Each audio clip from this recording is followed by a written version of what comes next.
vamos a hablar de los estudios de casos y controles.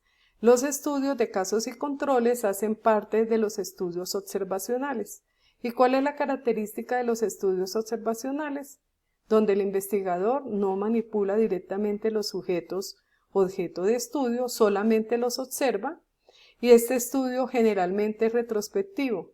¿Por qué retrospectivo? Porque parte de individuos en donde ya está presente la enfermedad y vamos hacia el pasado, hacia atrás, para mirar si estuvieron expuestos o no a los factores de riesgo que consideramos que están asociados con la presentación de ese evento o enfermedad.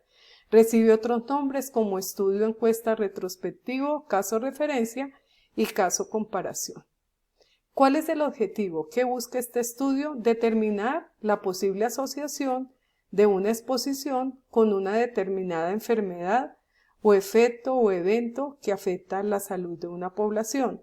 No mide causalidad directamente. Y son estudios retrospectivos porque parten, ¿no es cierto?, de la comparación de individuos donde ya está presente la enfermedad y vamos hacia atrás a mirar si están presentes o no los factores de riesgo que nosotros consideramos que están asociados con la presentación de los mismos. Y en ello debemos conformar dos grupos, un grupo de llamado casos, que son los individuos, ¿no es cierto? Lo conforman individuos donde está presente la enfermedad, y un grupo de controles en donde está ausente esa enfermedad, es decir, que están sanos para ese evento que nosotros estamos investigando. Para poder hacer un diseño de este tipo de estudios es importante tener en cuenta algunos aspectos. Uno de ellos es que debe tener unas características especiales su diseño que nos garanticen que esos grupos sean comparables. Y estos grupos, ¿qué características deben tener? Que deben ser similares, pero la única diferencia es la enfermedad, donde vamos a tener un grupo de casos que son aquellos conformados por los individuos que tienen la enfermedad y los controles por individuos que están sanos o que no tienen la presencia de la misma. Para poder establecer eso requerimos de pruebas diagnósticas que tengan altos valores de sensibilidad, de especificidad, para que la identificación, la clasificación de los casos y los controles se haga de manera correcta. Pero además debemos garantizar que esos grupos sean comparables, y esa comparabilidad, para ello es necesario que ellos hayan tenido la misma probabilidad de haber estado expuestos a los factores de riesgo que suponemos que están asociados con la enfermedad. ¿Y qué quiere decir esto? Vamos a hacer un ejemplo hipotético. Imaginémonos que vamos a hacer un estudio sobre el virus ébola. Para ello, para hacer el estudio de casos, nosotros tendríamos que tener pues un grupo de individuos en donde hubiera estado presente la enfermedad. En este caso, digamos que vamos a tomar personas de la República Democrática del Congo, en el África Occidental, y vamos a tomar un grupo de individuos que fueron positivos en la epidemia del año 2014. En los controles tendríamos personas sin el virus que viven en el departamento del Chocó, en Colombia. Y miraríamos por medio de una encuesta, ¿no es cierto?, si ellos tuvieron contacto con murciélagos de la familia Theropodidae, que es los murciélagos, ¿no es cierto?, que son los reservorios del virus, o si tuvieron contacto con cadáveres de pacientes. Pero este estudio sería improbable, ¿no es cierto? Son estudios que son dos grupos, ¿no es cierto?, que no tienen la misma probabilidad de exposición. ¿Por qué? Porque si usáramos controles de individuos colombianos, esta familia de murciélagos no está presente en las Américas. Entonces la probabilidad de que estas personas hubieran estado en contacto con esos dos factores de riesgo asociados, pues sería imposible. Y lo mismo, la enfermedad, ¿no es cierto? El virus ébola es una enfermedad que es exótica en Colombia. Entonces, en ese caso no podríamos comparar los grupos porque no son comparables, no tienen la misma probabilidad de exposición. Entonces, esa es una de las características que tenemos que cumplir, y más adelante voy a dar un ejemplo. Debemos también mirar para el diseño las características de los casos. Esos casos, ¿no es cierto?, deben ser muy bien identificados, es decir, debemos tener la certeza que esos individuos tienen la enfermedad que está presente y para ello requerimos pruebas diagnósticas, ojalá la prueba de oro, ¿no es cierto?, que son las pruebas que están estandarizadas, son las mejores pruebas, son las pruebas que se utilizan para detectar de manera correcta estos individuos y no solamente incluye pruebas diagnósticas, sino que pueden ser otro tipo de pruebas y de análisis. Debe tener también una definición clara de lo que es un caso y para ello deben haber unos criterios médicos para saber realmente cuáles son las características de esos individuos que tienen la enfermedad. Y además debemos tener en cuenta el nexo epidemiológico o características epidemiológicas de la enfermedad.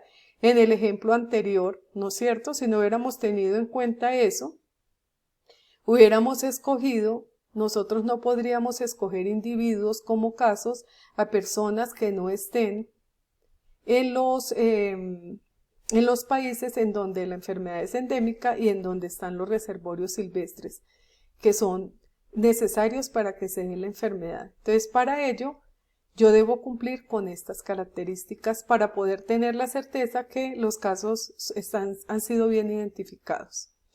¿Qué es ideal, no es cierto? Que los casos sean una muestra representativa de la población general. ¿Y para qué de la población general? Para poder inferir, para poder extrapolar los resultados que obtengamos en el estudio a esa población general. Y los controles deben ser seleccionados de una población similar a la de los casos, sin la enfermedad o sin una enfermedad asociada con los factores de riesgo que nosotros queremos evaluar.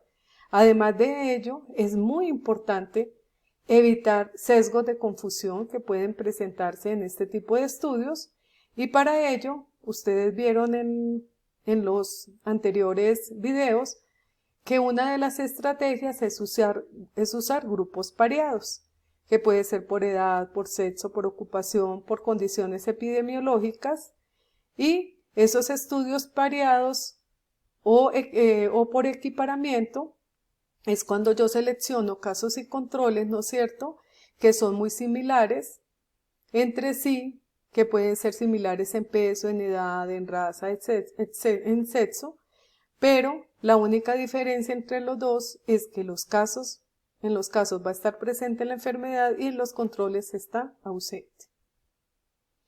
Para el grupo de los casos, se debe asegurar también que los individuos estén realmente enfermos. ¿Qué hacer? Ya dijimos, usar las pruebas diagnósticas, ¿no es cierto? Las mejores pruebas con esos criterios epidemiológicos, clínicos, médicos y además debemos tener unos criterios de selección de esos individuos que sean uniformes, deben ser basados en el conocimiento científico para evitar un error en la clasificación y poder invalidar los resultados que obtengamos en el estudio. Esos casos, entonces, esa debe ser una muestra representativa de esa población y puede haber dos tipos de casos. Yo puedo utilizar casos que sean incidentes, no quiere decir que este estudio vaya a medir la incidencia de la enfermedad, ¿no es cierto?, sino que vamos a utilizar casos, o sea, individuos en donde recientemente se haya diagnosticado la enfermedad o casos prevalentes, es decir, que la enfermedad se haya presentado en cualquier momento del tiempo.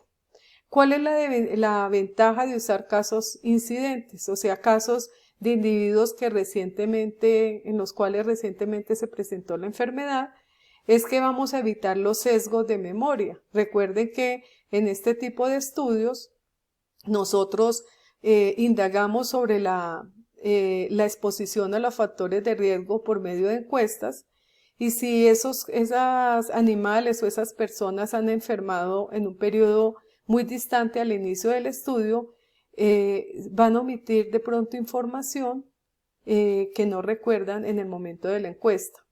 Además, si nos basamos en registros y esos casos se detectaron muy antiguamente, podemos tener una alta probabilidad de no encontrar información que esté diligenciada de forma completa y puede haber pérdida de pacientes o individuos que ya hayan muerto. Entonces, también esos aspectos hay que tenerlos en cuenta.